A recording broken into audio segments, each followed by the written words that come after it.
ഓസ്ട്രേലിയയും ഈജിപ്തും തമ്മിൽ അവസാനം പെനാൽറ്റി ഷൂട്ടൗട്ടിൽ 4 ഓസ്ട്രേലിയയുടെ പോസ്റ്റിലേക്ക് അടിച്ചു കയറ്റി ഈജിപ്റ്റാണ് അടുത്ത റൗണ്ട് ഓഫ് 16 പോയിരിക്കുന്നത് എന്നുള്ളതാണ് കേട്ടോ. സോ അപ്പോൾ എന്തായാലും നമുക്ക് ഓസ്ട്രേലിയ ഈജിപ്റ്റ് മത്സരത്തെക്കുറിച്ചുള്ള 3 പോയിന്റ്സുമായിട്ട് തന്നെയാണ് വന്നിരിക്കുന്നത്. സോ നമ്മുടെ കാര്യപരിപാടികൾ ഇഷ്ടമാണെന്നുണ്ടെങ്കിൽ കൂടെ കൂടുക എന്ന് ഓർമ്മിപ്പിക്കുകയാണ് കേട്ടോ.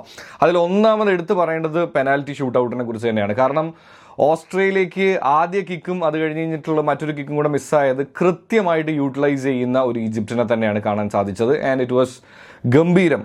ആൻഡ് എനിക്ക് തോന്നുന്നു ഈ ഷൂട്ടൗട്ട് ഒന്ന് കയ്യിലെടുക്കാൻ വേണ്ടി റയാനെ സബ്സ്റ്റിറ്റ്യൂട്ടൊക്കെ ചെയ്ത് ഇറക്കിയെങ്കിൽ പോലും അതൊന്നും വർക്കൗട്ട് ചെയ്യാൻ പറ്റിയില്ല എന്നുള്ളതാണ് കേട്ടോ. രണ്ടാമത്തെ പോയിന്റ് എന്ന് പറയുന്നത് മുഹമ്മദ് ഹാനിയെ കുറിച്ച് തന്നെ പറയണമെന്ന് വിചാരിക്കുകയാണ്. കാരണം പുള്ളിയാണ് ശരിക്കും ഈജിപ്തിന് വേണ്ടിയിട്ടല്ല, ഈജിപ്തിലെ പ്ലെയർ ആണെന്നുണ്ടെങ്കിൽ പോലും ഓസ്ട്രേലിയക്ക് വേണ്ടി ഗോൾ അടിച്ചത്.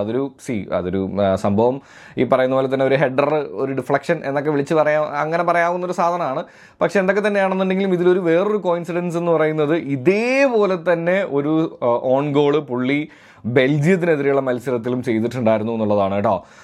ആൻഡ് മൂന്നാമത്തെ പോയിന്റായിട്ട് പറയണമെന്ന് എനിക്ക് തോന്നിയൊരു കാര്യം എന്ന് പറയുന്നത് ഇരു ടീമുകളും ഇതൊരു തുല്യ ശക്തികൾ തമ്മിൽ ഏറ്റുമുട്ടിയ ഒരു മത്സരം പോലെ തന്നെയാണ് തോന്നിയത്. അതുകൊണ്ട് തന്നെ പെനാൽറ്റി ഷൂട്ടൗട്ടിലേക്ക് പോയതിൽ നമുക്ക് വലിയ അത്ഭുതമൊന്നും തോന്നിയില്ല എന്നുള്ളതാണ് കേട്ടോ. ആൻഡ് ഓണസ്റ്റ്ലി സ്പീക്കിംഗ് രണ്ടുപേരും വിൻ ഡിസേർവ് ചെയ്യുന്നത് പോലെ തന്നെ ഫൈറ്റ് ചെയ്തു. പക്ഷെ at the end of the day എന്തായാലും അടുത്ത റൗണ്ടിലേക്ക് അവസാന 16 പേരിൽ ഒരാളായി എന്തായാലും ഈജിപ്റ്റും മുഹമ്മദ് സാലയും ഉണ്ടാവും എന്നുള്ളതാണ് കേട്ടോ. അപ്പോൾ എന്താണ് നിങ്ങൾക്ക് മത്സരത്തെക്കുറിച്ച് തോന്നിയെന്നുള്ളത് എന്തായാലും താഴെ കമൻറ്റ് ചെയ്യുക. അപ്പോൾ ചിൽ കുപ്പിച്ചിൽ.